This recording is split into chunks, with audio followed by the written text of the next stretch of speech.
If you love chilling mysteries, unsolved cases, and a touch of mom-style humor, Moms and Mysteries is the podcast you've been searching for. Hey guys, I'm Mandy. And I'm Melissa. Join us every Tuesday for Moms and Mysteries, your gateway to gripping, well-researched true crime stories. Each week, we deep dive into a variety of mind-boggling cases as we shed light on everything from heists to whodunits. We're your go-to podcast for mysteries with a motherly touch. Subscribe now to Moms and Mysteries wherever you get your podcasts. Welcome to the Retreat Leaders Podcast, your sanctuary with retreat experts, where we spill the tea on retreat success. Here we dive into crafting transformational guest experiences, talk about how to avoid pitfalls, and unlock marketing secrets. Whether you're a seasoned guru or a budding enthusiast, we've got the inside scoop for you. Join us as we learn how to flourish in this magical world of retreats. Hey guys, welcome to the Retreat Leaders Podcast, formerly the Happy Hour Podcast. It's Shannon, and today I am so excited to have an incredible guest on the show. We have been trying to schedule and reschedule for several, it's probably weeks, but I feel like I'm in a time zone right now, so maybe it's been more than weeks. But as we both laughed before the show started recording, it's just part of being an entrepreneur, but also trying to be a human. So welcome to the show, Patrick. Thank you so much for having me. I really appreciate it. Yes, I'm so glad you're here. Why don't you just start off, because you'll do a much better job than I probably would, but why don't you start off by just telling everyone about yourself? Sure. One of my least favorite things to do. When people read my bio, I'm always like cringing. I'm like, oh. Okay, so I'm Patrick Casale. I am a licensed clinical mental health counselor in Asheville, North Carolina. I'm originally from upstate New York. I own multiple companies. One is a group practice, specifically supporting the neurodivergent and LGBTQ populations here in rural Appalachia. And the other business is called All Things Private Practice, which is a coaching and consulting business for mental health entrepreneurs, helping them grow, scale their businesses, specifically around retreats, podcasts, other things like that. I used to do private practice coaching. I co-host the Divergent Conversations podcast with Dr. Megan Neff. It's all about neurodivergent life experiences, personal experiences, clinical perspective. I host the All Things Private Practice podcast, which is a mental health entrepreneurial podcast. I host international retreats and summits all over the world for mental health entrepreneurs. I'm a keynote speaker, an author. I hate talking about myself. I think that's it. I love it. I feel like there was so much to unpack just in everything that you just shared about yourself. And just what I did, my little bit of research before we jumped on this call, I thought, oh my goodness, you've got so much to offer. I know that we're going to go off key here, and that's just how my podcasts go, but tell me a little bit about neurodivergent. To me, it feels like a little bit something that's now really being talked about more than probably it ever has been. And I love that. But could you just share with everyone what that is? Yeah. So when we're using the term neurodivergent, it's a wide umbrella, which there's a lot of conditions that would fall under that umbrella. It's basically saying like, hey, the brain and the development and the neurology kind of diverged from the quote unquote typical pathway in terms of developmental milestones. So I would say the two big conditions that we are seeing a lot of is autism, ADHD. I myself am an autistic ADHD person. So those are the things I talk about the most, I would say, in terms of like that umbrella in general. So yeah, I think we're seeing more and more of that because there's just more neurodivergent content creators coming out and like speaking publicly about their experiences. There's more research being done finally, acknowledging that like, oh, autism and ADHD impact more than just like young white boys. So we're seeing a lot more people in the space. And I think that's really great. More people are pursuing testing. More people are doing self-assessment diagnostic testing. So I think the 1 in 31 people statistic like that says, oh, 1 in 31 people are autistic. It's probably more like 1 in 15 to 20. Wow. So I would assume everyone listening knows someone who is autistic or maybe undiagnosed themselves. So I just wrote a book called You're Autistic, Now What? ... A survival and support guide for late in life diagnosed autistic people and their loved ones. And for me, that's really my passion area at the moment. I love it. I love it. Thank you for sharing that. I really appreciate that. Yeah, I've just been noticing it come up more and more lately. And it does. It makes me happy because I feel like it's not about labels. It's just really about understanding who you are and why you are the way you are, why you operate or think the way you think. And then that way too, it just gives you kind of, one, the opportunity to work with someone maybe like yourself, but the ability to map out things a little, quote unquote, differently than, like you said, the typical plan would be. And so I just love that. Thank you. Yeah. Yeah, I love that. Are you a retreat host looking to take your marketing skills to the next level? Whether you're just starting out or a seasoned pro, our Retreat Marketing Masterclass is here to help you master, and I mean master, the art of retreat marketing. In this dynamic class, you'll dive deep into both digital and traditional marketing techniques, tailored specifically for retreat hosts. Learn the secrets of social media strategies, content marketing, and even how to leverage AI to boost your outreach. But that's not all. Our masterclass offers continuous updates to keep you aligned with the ever-evolving market trends. Imagine transforming your retreats into sought-after, sold-out experiences. Ready to turn your vision into reality? Join our Retreat Marketing Masterclass today and watch your retreats flourish. Don't miss out on this opportunity to elevate your marketing game. Visit retreatmarketingtools.com to enroll now and start your journey towards becoming a marketing master. Okay, so let's talk about retreat leaders. So it sounds like you do a lot of support for those in the mental health field as far as building their business. And one of those aspects is probably hosting retreats. But talk about how you help, mental health professionals build their business, and then also how that equates to retreats. Yeah. So I am a firm believer when we are talking about entrepreneurship, about taking risks, embracing self-doubt, perfectionism, imposter syndrome, because so often for mental health entrepreneurs specifically, we didn't get any business training in grad school for the most part. A lot of the conversations around business were like taboo, as if like, oh, that's not something you can do, or only a few people do that and are successful, which is complete. Can I curse on this podcast? Absolutely. Which is complete bullshit. I think that narrative of like, you don't get into this field to make money, is like a running joke in grad school in community mental health. And if you surround yourself with that all of your career, it's easy to fall into that mindset of like, yeah, clearly, like, I don't know how to run a business. I can't be successful. Nobody's going to pay me. All of those narratives go through our heads. And then when we're starting something new, it's scary. Like, I remember leaving my community mental health job as a program director back in 2017 because I was just so fed up with the burnout and the lack of resources and the poor pay to start my private practice. And I was so afraid. Like, who's going to pay me? Who's going to call me? I don't even know how to run a business. All of those things going through your head. Fast forward 7 years, I never thought I'd be sitting here saying those things in my bio. And it's just amazing what we can do with the skills that we have if we understand that they are applicable in more situations than just one-on-one mental health therapy. Yeah, I love this. And I don't know if you are in a lot of the Facebook groups that are out there for retreats and retreat leaders. And there's just a lot of Facebook groups. But what's interesting about us having this conversation and how much I've noticed in those groups, mental health therapists saying, I'd like to either participate in retreats as a guest speaker or learn how to host my own retreats, et cetera, and so forth. And it is one of the ways that I got into hosting retreats is my day job used to be a mental health therapist. And I knew that it would be even more beneficial for folks to get away from their day-to-day lives to really work on the tools that they want to work on. And so I just love that you're talking about business with mental health therapists, because you are right. My entire master's program, there was not one course on business, not one. Not even a single conversation. Like, nope. Yeah, it's ridiculous. But I think the skill sets that mental health professionals have, you can run entrepreneurial retreats. You can run wellness retreats. Like, you can run retreats that help people with their marriages. You can run retreats that help people gain confidence and find their true selves. Like, there's so much that we can do, but we keep ourselves small if we surround ourselves with people who tell you you can't do this. And that is a self-limiting belief that is contagious. It's so contagious. Hey, it's Shannon here. I'm just popping in really quickly to ask a big favor. Would you pause the show and go review it for us? Please. Reviews really help us to be able to get more guests and more experts on the show to help you transform your retreats. So if you wouldn't mind pausing and leaving us a review, that would mean everything. And if you're not already subscribed, do that too.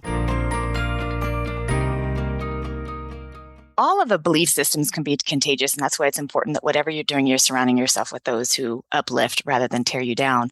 But I just I love this. And you know what? You really nailed that on mental health therapists, because there different modalities, there's different focuses, there's different, things that you can narrow in on. Because I'm a big believer that you have to have a niche or niche, however you want to say it. And so, I mean, think about all the different things people go to therapy for, right? And so you could take any one of those topics and create an entire business model around it.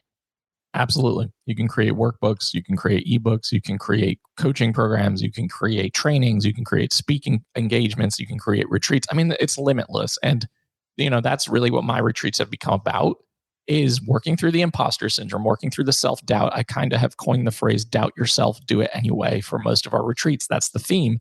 And we really focus on taking risks, stepping out of your comfort zone. A lot of my participants, it's the first time they've internationally traveled. It's the first time they've traveled by themselves. So there's risk involved in that. There's risk when you're saying, I'm going to go to a location that I've never been. I've never even used my passport. I don't even know how to navigate customs, but I'm going to do this for myself. There's so much power in that.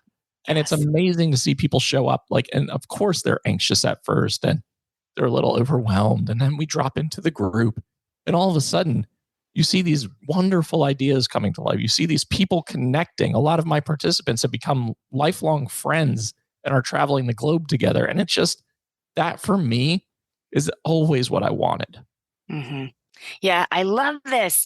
I just had a conversation with my retreat coordinator the other day, and we were talking about the fact that, when I very first started doing retreats, I think it was to serve a purpose, but then I also thought I had to be the end all be all. It somewhat was ego based, which was an unfortunate but learning curve.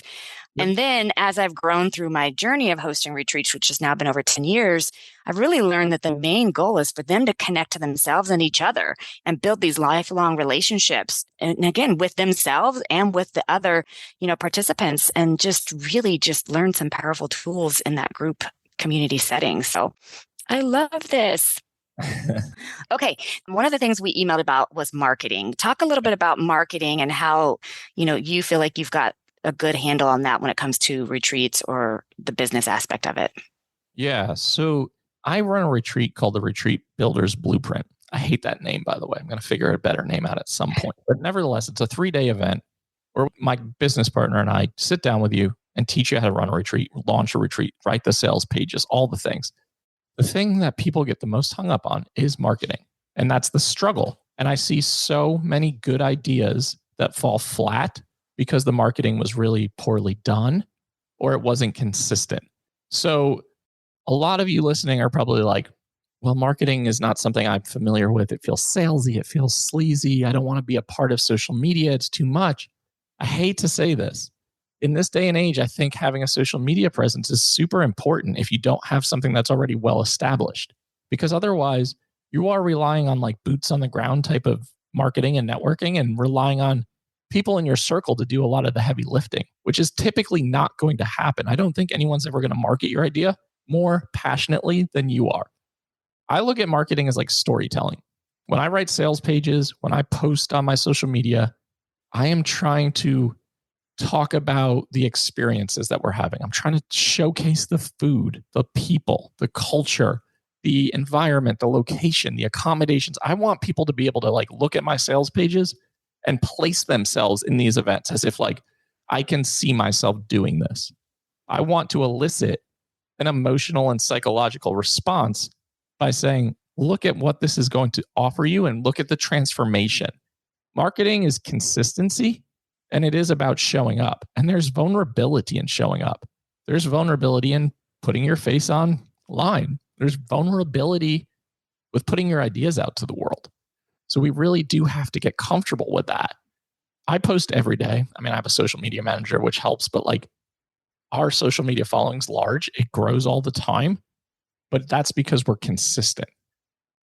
You can't just post an idea of I've got this retreat coming up in 6 months. Here's the link. Here are the pictures. Here's a little description, and then disappear for a month.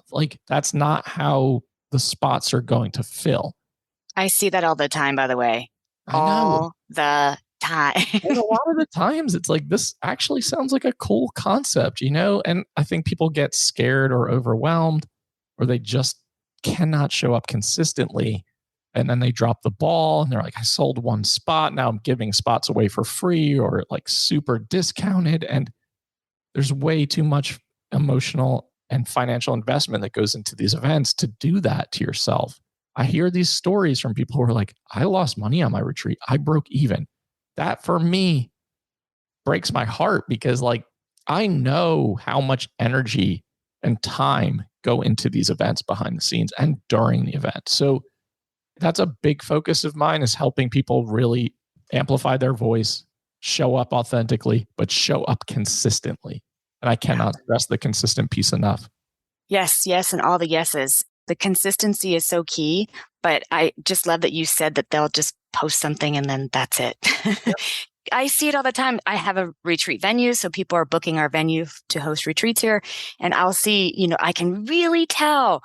And sorry for if you are listening, but I can really tell the ones that are like going to get a great show out versus the ones who are not. And it comes down to mostly consistency and not depending on their following. Because I have had retreat leaders who come here and they've got a giant social media following and they think that that only is going to fill the retreat. And I just feel like it might fill one, maybe. Sure. But if you want to continue your retreat business, you've got to have your, we'll call them legs on a stool. You've got to have multiple ways that you are marketing your retreat. And so I'm so glad that you're talking about consistency because that above all is crucial.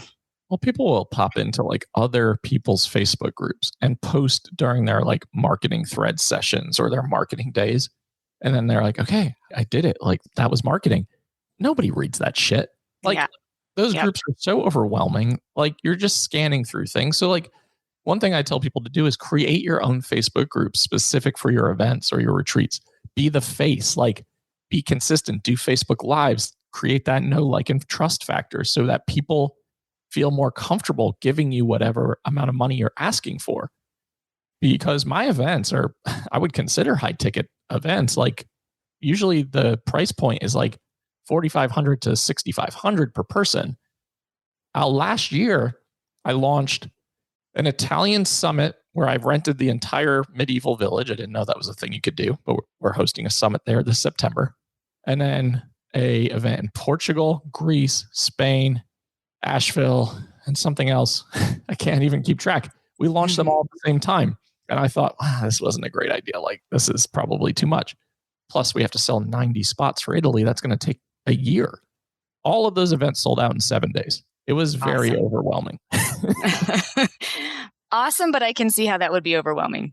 Yeah, my VA she's in California. She's like, I think you broke the internet. I can't keep up. No, that's great. I love that. Are you a retreat host looking to take your marketing skills to the next level? Whether you're just starting out or a seasoned pro, our Retreat Marketing Masterclass is here to help you master, and I mean master, the art of retreat marketing. In this dynamic class, you'll dive deep into both digital and traditional marketing techniques, tailored specifically for retreat hosts. Learn the secrets of social media strategies, content marketing, and even how to leverage AI to boost your outreach. But that's not all. Our masterclass offers continuous updates to keep you aligned with the ever-evolving market trends. Imagine transforming your retreats into sought-after, sold-out experiences. Ready to turn your vision into reality? Join our Retreat Marketing Masterclass today and watch your retreats flourish. Don't miss out on this opportunity to elevate your marketing game. Visit retreatmarketingtools.com to enroll now and start your journey towards becoming a marketing master. Okay, well, talk to the listeners about what they can look for in working with you. Like, what are your options that you have available? Yeah. So, we have options as simple as like a retreat roadmap and manual that I've created. It's 72 pages. It has contracts, templates, guidance, support, tips, strategies. That's on my website. It's $99. You can purchase that and get an electronic version. If you want to come to a retreat or do coaching around creating a retreat, you can go to allthingspractice.com and contact me directly. Next year, these are the events I have, which I hate listing these because it sounds crazy. January, my colleague and I, Gabrielle Giuliano Villani, I think she was on this podcast actually with you, are co-hosting a neurodivergent burnout retreat in Belize. So we have spots for that. That's specifically for neurodivergent people or just burnt out who want to be around other neurodivergent people, learn how to soothe your sensory and nervous systems, and I'm going to do some business coaching. I am hosting my 4th annual event in Ireland during St. Patrick's Day, but that's been sold out for a year, so that is a moot point. A diversifying and creating alternative streams of income retreat in Catalonia in a beautiful villa overlooking the Mediterranean in May. A summit in Edinburgh, Scotland in July with 13 speakers. Another version of the diversifying income retreat in Catalonia in the same villa in September. A retreat builder's blueprint in Asheville, North Carolina to learn how to build your own retreat in October. And a leadership retreat in Hania, Greece on the island of Crete in November. And that sounds insane to list all of that. I think it sounds exciting. Honestly, as just someone listening to you say all that, I'm like, yes, yes, yes, yes, yes for each one. And so they can find that information in the show notes, but also you mentioned the website, which is All Things Private Practice. Is that right? All Things Practice. All Things Practice. Unfortunately, All Things Private Practice's domain was already taken. So All Things Darn it. All Things Practice. But that will also be linked in the show notes so you can find all that information there, as well as how to get a hold of Patrick. So Patrick, thank you so much for being on the show and sharing, the great works that you are doing, both in a business aspect, but also just for humanity. I really appreciate it. Thank you so much for having me on. I appreciate it. Thanks for listening to the Retreat Leaders Podcast. Learn more at www.theretreatranch.com. See you next time.